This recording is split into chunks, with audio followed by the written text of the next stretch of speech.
Bueno, esta vez no tuve que decir que tomen asiento. Se sentaron solos ya.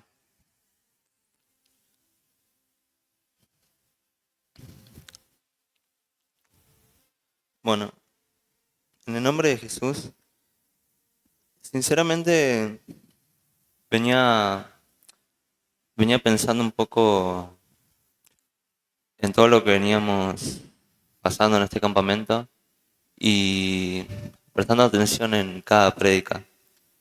Y la verdad que una prédica también en la que me quedé pensando es en la que predicó el hermano Alexis, que tiene mucho que ver con lo que el Señor venía hablando conmigo estos últimos meses, desde que empezamos con la idea del campamento, y, y cómo una cosa unía con la otra, y también cómo tiene que ver con lo que el pastor empezó a predicar acerca de la familia, el diseño de Dios.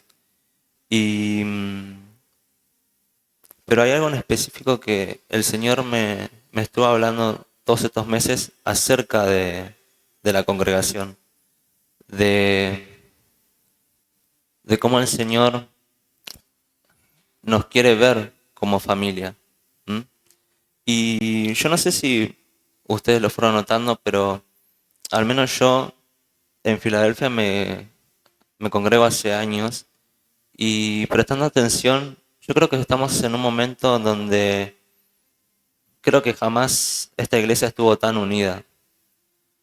Y bueno, y así es cuando Satanás más se levanta contra la congregación, contra la iglesia, pero aún así acá estamos. ¿M? Por la fe y la oración de cada uno. Y yo creo que el Señor algo quiere hacer en esta congregación, algo quiere hacer en nosotros como familia, ¿sí? La verdad que yo venía pensando mucho en esa unanimidad que tiene esta congregación. ¿M? Y vuelvo a decirles, yo no sé si ustedes no se dan cuenta, pero la verdad que a mí me asombra mucho lo unida que está esta congregación. Cómo, cómo todos están presentes, ¿sí? Y yo eso lo sé más que nada porque a veces pienso, antes solamente eran el pastor y Ada, pero ahora ver cómo todos estamos presentes, unidos, compartiendo, cómo ayer disfrutamos de la fogata, son cosas que solamente el Señor lo hace, aún con nuestras diferencias. Quizás no somos familia en lo natural, quizás no nos conocemos del todo, algunos o otros, pero somos familia por la fe. ¿M? Somos la familia de Dios. Y hay un propósito y, y una vida que nos une, que nos hace un cuerpo. Entonces, eso es lo que el Señor me venía hablando ya de hace bastante. Y la verdad creo que este campamento no es casualidad. Entonces, quiero que los invito a abrir sus Biblias en el nombre de Jesús en Génesis capítulo 1, versículo 26.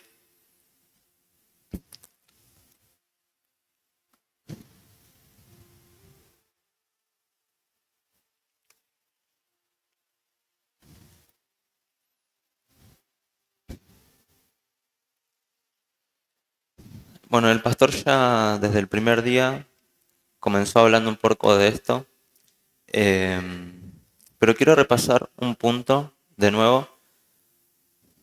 Habíamos meditado ya que, bueno, en el capítulo 1 vemos cómo Dios empieza poniendo orden desde el momento en que la, en el, del momento en que la tierra se creó, sabemos al comienzo que había tinieblas, pero vemos que a partir del verso 2, a pesar de todo el tiempo que había pasado, a partir del verso 2 Dios empieza a poner orden. ¿M? Y vemos a partir del verso 4 que el Señor empieza, bueno, a poner orden, a crear las cosas, los peces y demás. Y esos fueron 6 días. Y cada día Dios dijo, por ejemplo, en el verso 4,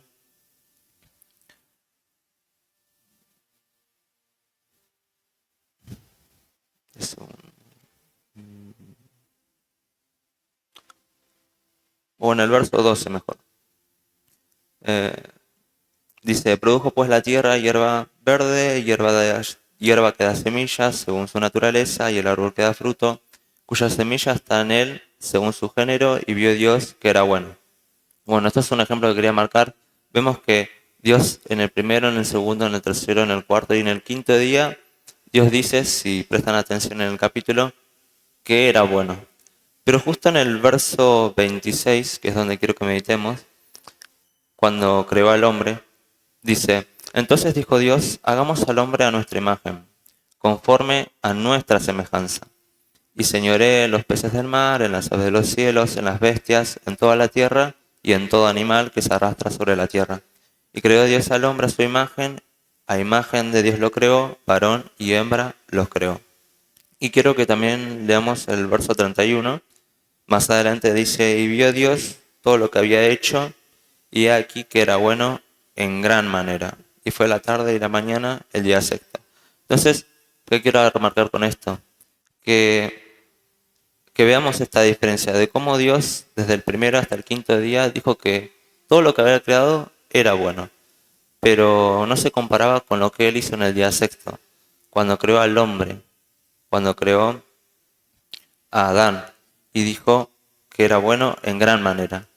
Y eso nos enseña que, y ahí vemos que Dios tenía un propósito, que Él tenía un anhelo, y era tener una familia. ¿Sí? Él en Adán y Eva, a pesar de lo que sucediera más adelante, Él ya había visto su anhelo, su propósito, que era tener una familia. Desde ya de antes de la fundación del mundo, Él anhelaba eso. Y a pesar del pecado de Adán y Eva, Él también planificó un plan, la hora de la redención, porque Él quería tener una familia. Y, y quiero que veamos esto. El Señor me mostraba cómo acá vemos en el principio el propósito que Él tenía.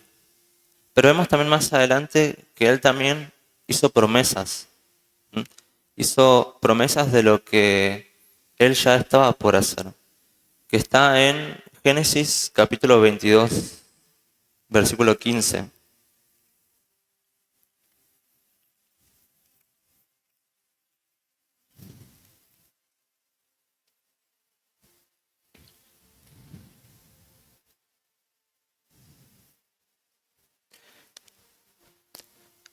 Génesis capítulo 2, versículo 15. Bueno, en este capítulo vemos cómo Dios le ordena a Abraham que sacrifique a Isaac.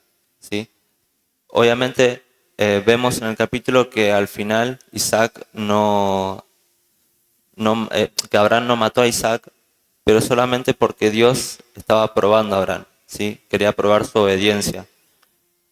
Y bueno, en causa de eso vemos más adelante, que es a lo que quiero llegar, en el verso 15 vemos que dice, y llamó el ángel de Jehová a Abraham por segunda vez desde el cielo, y dijo, por mí mismo he jurado, dice Jehová, que por cuanto has hecho esto y no me has rehusado tu hijo, a tu único hijo, de cierto te bendeciré y multiplicaré tu descendencia como las estrellas del cielo y como la arena que está a la orilla del mar.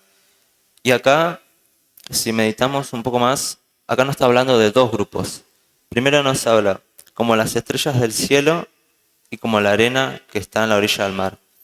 La arena que está en la orilla del mar habla de la descendencia terrenal. Pero justamente acá, más arriba, donde dice como las estrellas del cielo, esa descendencia habla de nosotros. Entonces, el Señor me mostraba cómo primero cómo Él es un Dios de orden.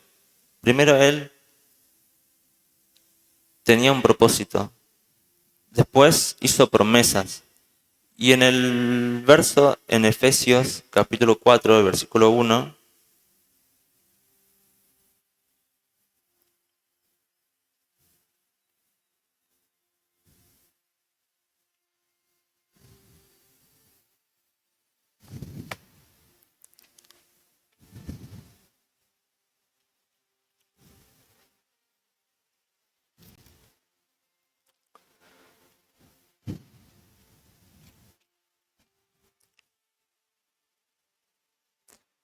dice, Efesios capítulo 4, versículo 1 al 4 dice, yo pues, preso en el Señor, os ruego que andéis como es digno de la vocación con que fuisteis llamados.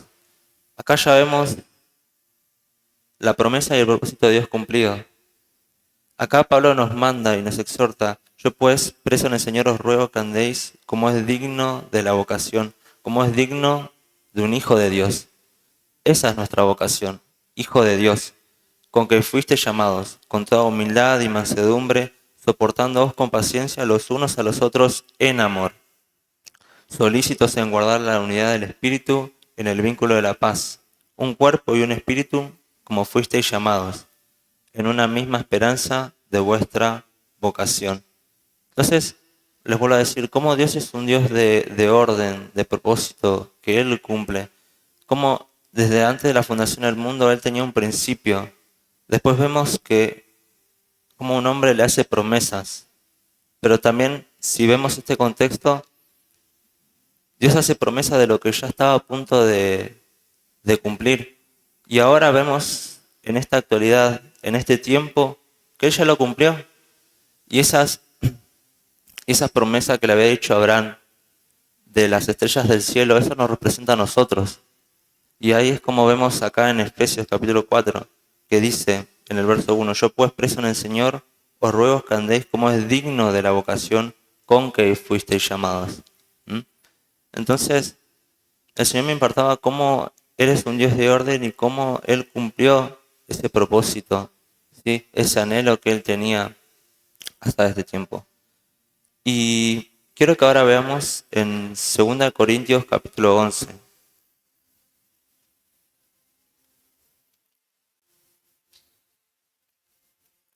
Versículo 3.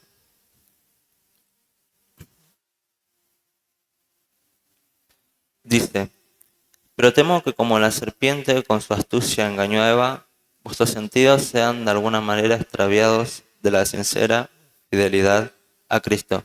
Y yo a esto quería llegar con lo que el Señor me venía hablando.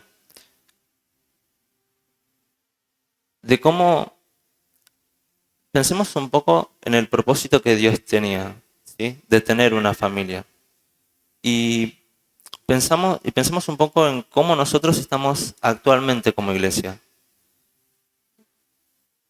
Y yo pensaba cómo Satanás busca desviar esa unión, cómo busca dividir esa mesa, esa comunión que tenemos. Y yo no dejaba de pensar en esto porque cómo Satanás se levanta contra la congregación, buscando dividir, buscando poner discordia entre los hermanos. Yo creo que la división es algo que Satanás constantemente quiere atacar contra la congregación. ¿Mm? Pero porque él sabe lo que eso causa contra él. Entonces, el Señor me mostraba eso, pero y cómo Satanás se levanta también contra nosotros en cada uno. Y yo pensaba también en, o por lo menos en alguno de los casos que puedo escuchar de los hermanos y el mío, de todo lo que fue pasando desde que quisimos empezar a hacer este campamento. Lo que pasó cada uno, lo que pasó en el precampamento. Em, la verdad creo que si fuese por eso, si nos hubiésemos dejado engañar por lo que Satanás quería sembrar en nuestra mente, por lo que cada uno pasó, por cada proceso, por cada lucha, o, o alguno me va a decir que no tuvo algún proceso antes del campamento, que el enemigo no se quiso levantar, ya sea en el trabajo, en su casa, en lo económico, pero aún así también el Señor me mostraba y venimos hablando mucho de eso, de que la verdadera lucha y batalla del creyente de Satanás contra el hombre no es el pecado. En un punto sí, porque a pesar de que ya el asunto del pecado ya fue solucionado en la cruz, Dios ya pagó el precio, pero Satanás lo que realmente quiere sembrar en nosotros es la mentira, la duda. ¿Y por qué? Porque la verdadera lucha del creyente es quién es el que tiene autoridad en nuestra vida. Si es Satanás o es el Señor. Entonces, ahí es cuando uno tiene que ponerse a pensar un poco en dónde está centrada la mirada de cada uno, ¿sí? En dónde está centrado su vista, su tiempo, porque la verdad estamos en los últimos tiempos y estamos en un tiempo donde el mundo, la corriente de este mundo está tan oscura, hay tanta maldad y a pesar de que el mundo lo muestra como algo bueno, eso a la carne en un punto le gusta. Y son cosas que también el Satanás quiere sembrar en nuestra mente. Y ahí es donde él va tomando dominio y autoridad sobre nuestra vida. Pero es ahí donde uno también tiene que ponerse a pensar un poco en dónde está puesta la vista de cada uno, ¿sí? En qué dedican su tiempo, su dinero. Como dijimos al principio, todos pasamos por procesos antes de venir acá. Y sin embargo, tomaron decisiones y ahora están acá. Y por tomar esa decisión, ahora están sembrando el fruto de ese proceso. Como por ejemplo lo que pasó ayer a la noche. Eso, ese es el verdadero fruto, eso es lo que enriquece al espíritu, ¿sí? Y esa es la verdadera bendición que Dios da cuando tomamos decisiones, ¿m? Cuando rendimos nuestro corazón, cuando damos un grito de júbilo con fe. Cuando hacemos eso, ahí es cuando caen las murallas, esas murallas que Satanás quiere levantar en nuestra mente, ¿sí? Que nos nubla la vista. Pero es ahí cuando más firme tenemos que estar, cuando más tenemos que buscar revelación, porque es la meditación y la revelación de la palabra lo que nos quita ese velo que Satanás constantemente quiere poner o dejar en nosotros, ¿sí? Pero es ahí cuando hay que tomar decisiones. Y quiero que ahora, acá cerca, leamos en 2 Corintios capítulo 10, versículos 3 al 5. Dice, pues, aunque andamos en la carne, no militamos según la carne, porque las armas de nuestra malicia no son carnales, sino poderosas en Dios para la destrucción de fortalezas, derribando argumentos y toda altivez que se levanta contra el conocimiento de Dios y llevando cautivo todo pensamiento a la obediencia de Dios. Y antes de continuar, quiero que volvamos otra vez a Efesios capítulo 4.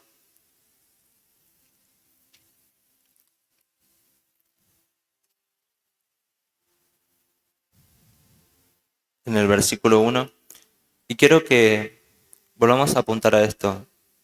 El Señor no me dejaba de mostrar esto, de pensar en esta unión que ahora tiene la iglesia. ¿M? Y cómo Satanás ya desde hace tiempo busca dividir, ¿sí?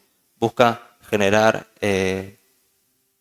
contradicciones, divisiones. Y como ayer el hermano Alexis decía, también es todo algo que hacemos por fe, ¿sí? Es algo que tenemos que practicar el amor. Nosotros tenemos engendrada la vida de Cristo, ¿sí? Nosotros tenemos el amor de Dios. Nosotros ya no tenemos afecto natural. Nosotros tenemos el amor de Dios y es algo que tenemos que practicar y dar el paso por la fe. ¿M? No dejándonos llevar por lo que nuestra mente carnal quiera pensar o decir. Sabemos que cada uno tiene una actitud, una manera de ser diferente, un carácter diferente. Eh, Cada uno tiene una manera de ser distinta, pero aún así Dios nos llama a estar en una misma mesa, a tener una misma comunión, a ser más unidos, a no tener que enfrentar un proceso solo. Y a veces uno no lo hace maldad, pero uno cree que realmente solo puede llegar a algo. Quizás en un punto sí, quizás se puede presentar un caso donde el Señor quiere tratar algo solamente con vos, pero en general la soledad es algo, es una mentira que Satanás quiere sembrar en nosotros. Pero Dios nos llama a ser más unidos, a ser más unánimes, a ser más como familia, ¿sí? Y yo creo que nada es por casualidad en este tiempo como estamos como congregación. ¿M?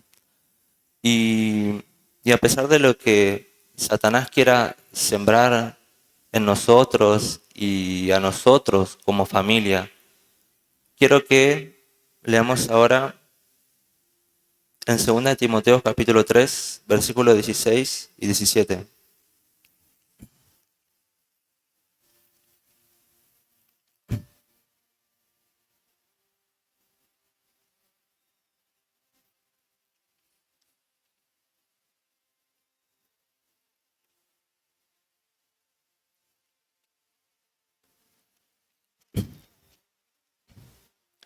Segunda de Timoteo capítulo 3, versículos 16 y 17 dice: Toda la escritura es inspirada por Dios y útil para enseñar, para redarguir, para corregir, para instruir en justicia, a fin de que el hombre de Dios sea perfecto, o yo diría, a fin de que la vida de Cristo sea crecida y madura, enteramente preparado para toda buena obra.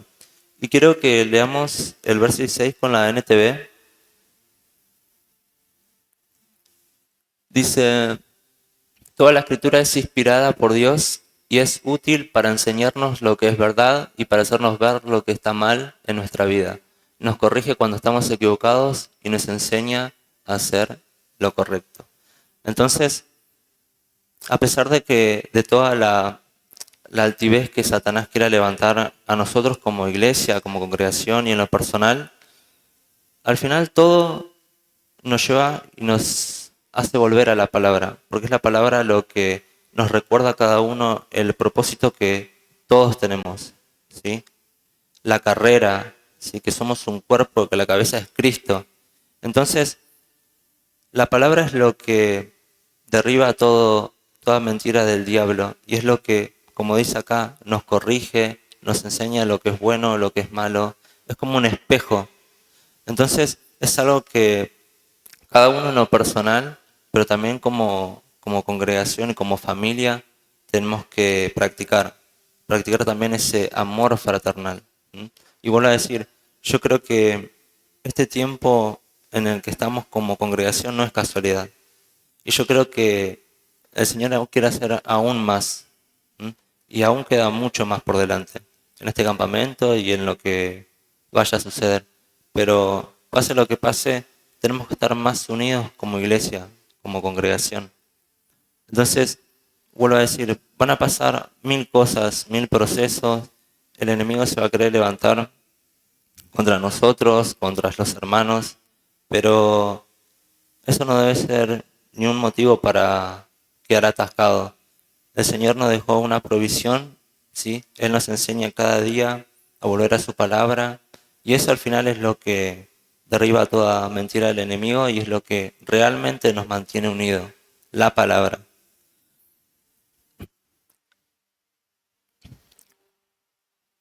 Y bueno, hermanos, esto era lo que quería compartir con ustedes. La verdad era corto, pero yo no dejaba de meditar en eso. Cómo el Señor me hace ver esa unión que hay que tenemos como familia, ¿sí? Y cuánto más, pero por eso los animo, ¿sí? A seguir avanzando y nada mejor que hacerlo en familia.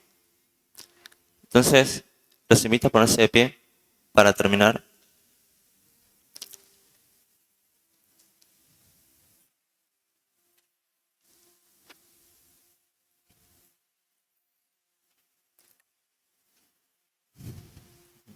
Ya fue. Y yo pensaba ahora, en, en Filipenses capítulo 1, Pablo hace una oración a los creyentes. No busques el versículo. Hace una oración a los creyentes y hay un versículo en donde él dice: estando persuadido del que comenzó en vosotros la buena obra, la perfeccionará hasta el día de Jesucristo. Entonces, yo creo que ahora oremos y terminemos esta reunión creyendo esa palabra, ¿sí? De que no importa lo que se presente a cada uno, o vuelvo a decir como congregación, pero que creyamos esa palabra, ¿sí? Por fe, de que no importa lo que se levante contra nosotros, que el que comenzó en nosotros la buena obra, la perfeccionará hasta que Él venga. Entonces, quiero que oremos y creamos esa palabra. Amén. Bendito Dios y Padre Celestial, Señor, te damos gracias, Padre, por una vez más, Señor, por la palabra, por cómo nos habla, Señor. Gracias, Padre, por este día, por permitirnos, Señor, estar aquí una vez más reunidos, Señor, por este día más de campamento, por permitirnos, Señor, estar aquí unidos como familia, Señor, unánimes. Padre, te pido, Señor, por todo lo que queda por delante, Señor, en este campamento, en la semana y por todo lo que queda, Señor. Dejamos todo y el resto de este día, el resto de este campamento, Señor. Creemos y tenemos fe en que tú seguirás obrando en esta congregación, Señor. Y te pido, Padre, que después de este campamento podamos volver más unidos, Señor, como familia. Y que tú, Señor, puedas transformar la vida de cada uno, Padre, de los que están aquí. Tú sabes, Señor, por lo que cada uno está pasando, Señor, en silencio. Padre, tú conoces su corazón, Señor. Tú no miras lo que está por afuera, tú, Señor, miras y escudriñas el corazón de cada uno, Padre. Por eso, Señor, dejo el resto de este campamento, Señor, el resto de esta reunión y todo por lo que queda, Señor, en tus manos. En el nombre de Jesús, amén. Que el Señor siga bendiciendo.